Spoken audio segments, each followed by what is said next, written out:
So big time conservative donor, entrepreneur of MyPillow.com, CEO Mike Lindell and his companies have been dropped from one of the nation's largest banks for being too controversial.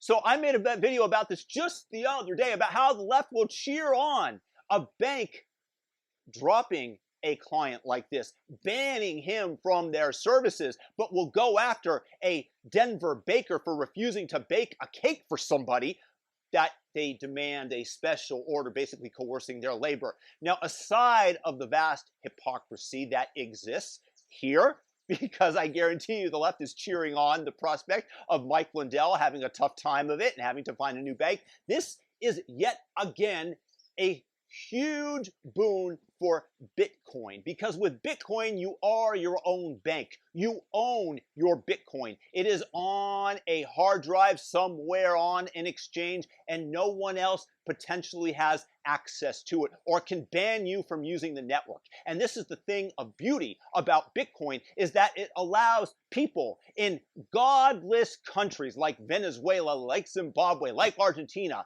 that have seen the value of their savings drop to zero. Basically, the government just prints money at infinitum, and your savings, the lifetime of savings that you put away when you decided against consumption and saved instead, turned out to be a very bad move, because that money just disappeared. The government comes and takes your money. The government says who you can and cannot do business with. And Bitcoin allows this to be a thing of the past, because you cannot prevent anybody from using the Bitcoin network. If you were unfortunate enough to have been born in Iran, which has all sorts of sanctions on it, and are just a normal person, you cannot open up a bank account in the West. The moment they find out you're an Iranian citizen, you are banned from doing business with the banks, just like good old Mike Lindell. Why not just go to Bitcoin? Why not have a decentralized network where the money has a limited supply of 21 million? This is the entire number of coins that will ever be in existence in the Bitcoin network. And you can merely put your money there.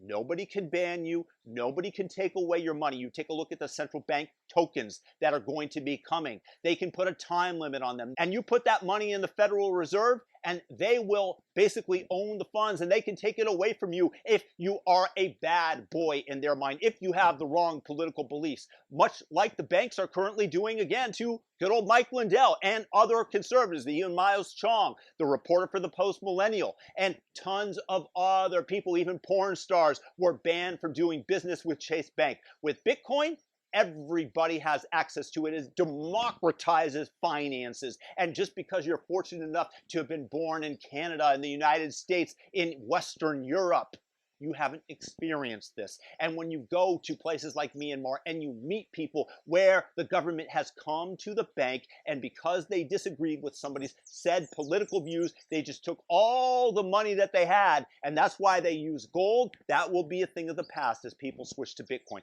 Guaranteed that somebody like Mike Lindell will start to look at Bitcoin and do business in said property/currency. The fact is that with Bitcoin, you cannot ban Mike Lindell. You could not have the leftists cheering for a bank dropping this controversial figure. And it does democratize and make the world a better place by granting banking access to everybody, not just those who are privileged to have been born in the West, not just those who the government does not frown upon and the powers that be. You want true democracy. You want equal access and opportunity for everyone. Bitcoin and the network will bring it to us. Guys, thumb up this video, subscribe, hit the all notification bell, drop a comment also below. Have a fantastic day. Peace.